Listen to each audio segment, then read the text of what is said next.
da poupança, te dá um pouquinho de juro e quando empresta no financiamento é por uma taxa mais alta, é a máquina de gerar. Só até pergunta, dá trabalho administrar muito dinheiro? Não, trabalho é para administrar pouco. Aqui no Brasil, o pessoal tem muito essa mentalidade de comprar imóvel e isso é uma herança de uma época hiperinflacionária. Então a minha avó, por exemplo, ela falou, desde que eu sou pequenininho, ó, investimento é comprar tijolo, é comprar imóvel, quem compra terra não erra. Porque de 54 a 94 foi o ano que começou o Plano Real, a gente teve 40 anos seguidos de inflação de no mínimo 2 dígitos, às vezes 3, às vezes 4 dígitos. E o imóvel, ele tem uma correção pela inflação. Então as coisas vão ficando mais caras, ele vai ficando mais caro também. Muito do que a gente chama de valorização imobiliária é só a inflação, que tá fazendo o preço de tudo subir no final das contas. Então o imóvel acaba sendo uma proteção para isso. Mas agora a dúvida é compra ou não compra imóvel depende muito de quanto patrimônio a pessoa tem e da fase da vida que ele está. Lá atrás, vários amigos meus fizeram financiamento. Os caras estão pagando até hoje. Se eu tivesse feito financiamento quando a gente começou a morar junto, eu teria comprado um apartamento no Rio de Janeiro, que é um local que eu não quero mais morar. Esse apartamento não atenderia a gente mais, porque simplesmente vai mudando a prioridade da família. Nossa vida mudou, Nossa vida mudou. Ia comprar apartamento pequeno, daqui a pouco vai ter filho. Mudaram, então não ia caber. A gente mudou de cidade, mudou de emprego. Lógico que eu poderia revender esse apartamento, mas o ponto é também o que eu fiz com o dinheiro, porque na hora que eu compro um apartamento, eu tô imobilizando, se eu não fizer um financiamento, que é uma ótima hipótese, quase todo o capital que eu teria em uma única aplicação, digamos assim. Tudo bem que eu deixo de gastar com aluguel, mas eu tô concentrando muito risco.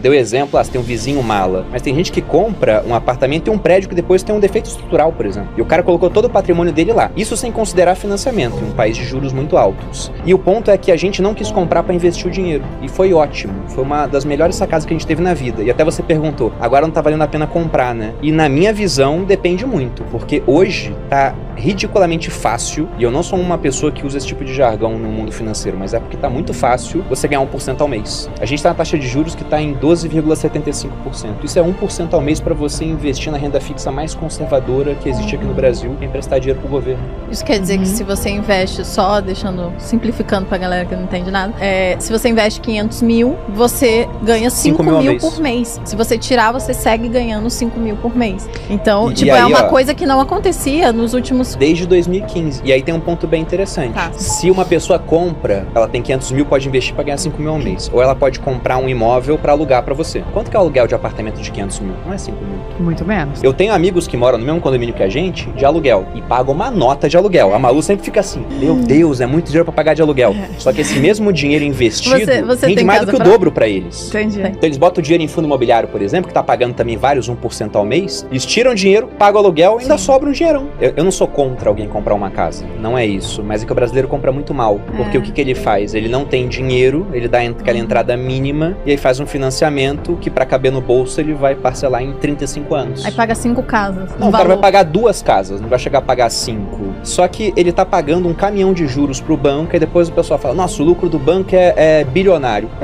Porque o banco pega o teu dinheiro da poupança, te dá um pouquinho de juro e quando empresta no financiamento é por uma taxa mais alta, ou no empréstimo pessoal por uma taxa mais alta ainda, ou cheque especial uma taxa mais alta ainda, tem a máquina de gerar dinheiro. E quem alimenta isso é o brasileiro, que ele tá sendo educado para fazer dívida. Ter um financiamento no Brasil é o comum, mas eu não diria que é o normal, não com uma taxa de juros tão alta quanto a gente tem. Seria muito melhor no começo da vida, aquele casal que acabou de casar, morar de aluguel, até porque eles estão numa cidade, daqui a 2 anos estão em outra, eles vão investindo, vão construindo patrimônio e aí um dia eles compram a casa dele, se quiserem, porque às vezes eles podem aprender a investir tão bem que não precisa. Deixa o dinheiro lá rendendo mais. Com 10 anos de idade, meus pais separaram, fui morar com a minha mãe no Rio de Janeiro, e a minha mãe entrava e saía de uma casa igual troca de roupa.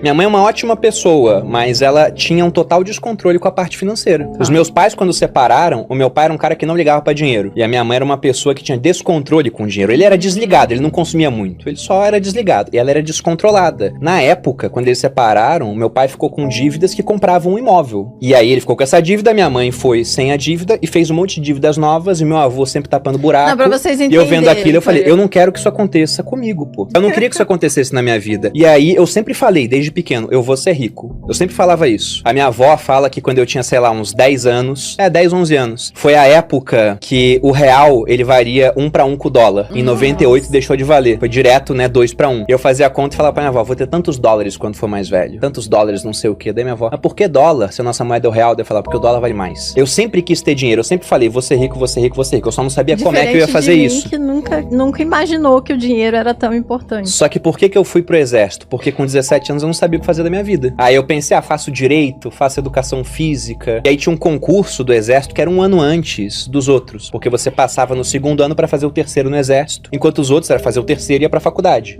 Aí eu tentei o concurso, eu não passei. E aí quando eu não passei, eu quis ir de fato. Eu falei, nossa, não passei, fiquei meio frustrado. Aí no ano seguinte eu saí da escola, minha família toda foi contra, só meu pai que falou, não, tudo bem, eu te apoio se você for estudar. Eu fui pro cursinho, eu estudava 6 horas por dia no cursinho, e eu fui o primeiro colocado do cursinho. O pessoal até pergunta, dá trabalho gerir, né, administrar muito dinheiro? Eu adoro essa frase. Não, trabalho é pra administrar pouco. Quando é muito mais tranquilo, pô. Administrar a escassez que é complicado. Então lá atrás, quando a Malu não trabalhava, dava mais trabalho, porque a gente tinha poucos recursos pros dois e ainda queria investir 30% do que ganhava. Então a gente era muito mão de vaca. A gente era muito mão de vaca. Eu ia no salão, eu fazia a nossa própria comida, eu não tinha empregada dentro de casa, eu lavava o banheiro, eu lavava a salada, preparava a comida, eu gravava meus vídeos, eu fazia minha edição, eu fazia tudo, né? A gente fazia tudo, eu preparava, eu lavava a nossa roupa, passava a roupa. Então era tudo internalizado, né? A gente não delegava nada. Tem até um ponto interessante, né? Nessa época, já no final, assim, da minha carreira como militar, eu ganhava uns 10 mil. E a gente investia 3, sobrava 7, pagava as contas, não sei o que, e depois dividia uma parte pra consumo. A Malu podia consumir R$1.500. Ela nunca gastou os R$1.500, todos. Ela sempre gastava menos. Só que, se eu for pegar 1.500 de 10 mil, é 15% da renda que ela podia gastar. Então hoje ela fala, hoje eu era muito mão de vaca, hoje eu não sou. Hoje ela gasta muito menos de 15% da renda que ela faz. Gasta quase nada. Mesmo que ela compre as coisas caras, porque a gente aumentou exponencialmente a renda no final das contas.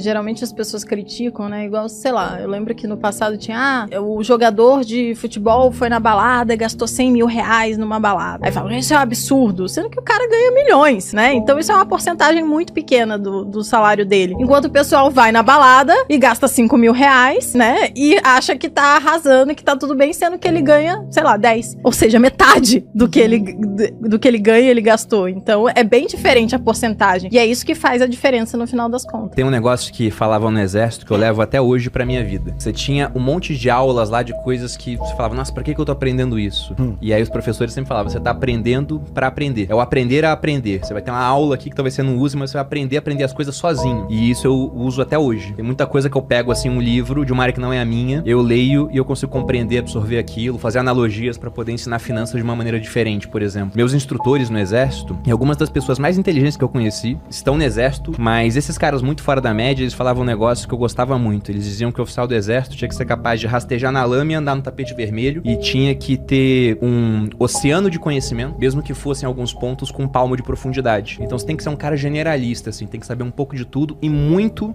de algumas coisas específicas. Por que ser rico, né? Não é essa questão de você poder ir em restaurante caro e não olhar o menu, viajar pra onde quiser, de primeira classe, de executiva, ter um carrão, ter uma baita de uma casa, né? Olhar tua conta bancária e parecer um CPF, não é isso. Tudo isso é legal? Lógico que isso é legal, mas o que me motivava é eu chegar pra minha mãe e falar, olha, eu vou comprar um apartamento, mora lá. Pra minha sogra eu fiz a mesma coisa, pro meu sogro. Foi pagar o financiamento do meu pai e acabar com dívidas que ele tinha. Foi pegar a minha irmã, que era uma excelente profissional na área do direito e que tava esperando há 2 anos pra ser chamada pra um concurso público e ela não seria chamada. Chegar pra ela que tava em Palmas e falar, vem pra São Paulo, trabalha comigo. Começa a arrematar imóvel de leilão, a gente cria um negócio junto. E agora ela tá milionária também. Ou, como aconteceu agora na pandemia, o meu cunhado, ele pegou Covid. Meu cunhado tem a minha idade, fez academia militar comigo, né? E ele ficou muito mal. Chegou a ser entubado. Ele tem um plano de saúde do exército e no Rio de Janeiro dá direito aos hospitais do exército. O pessoal se esforça tudo, mas não é uma estrutura igual de um hospital particular. E a minha esposa tava em prantos, assim, né? Ela falou, e agora, o que a gente faz? Eu falei, leva ele pra um particular. Ela falou, mas se ficar muito caro, se ficar internado 30 dias, né? Fiz a conta e falei, não, se ficar 30 dias a gente aguenta. E se ficar mais? Eu falei, a gente trabalha mais. Então isso que é o dinheiro. É você poder chegar pra sua esposa, que tava literalmente, né, na merda naquele momento, ela ficou muito mal e falar, olha, por falta de recurso, ele não vai sofrer, não. A gente vai conseguir dar conta e ele tá bem agora.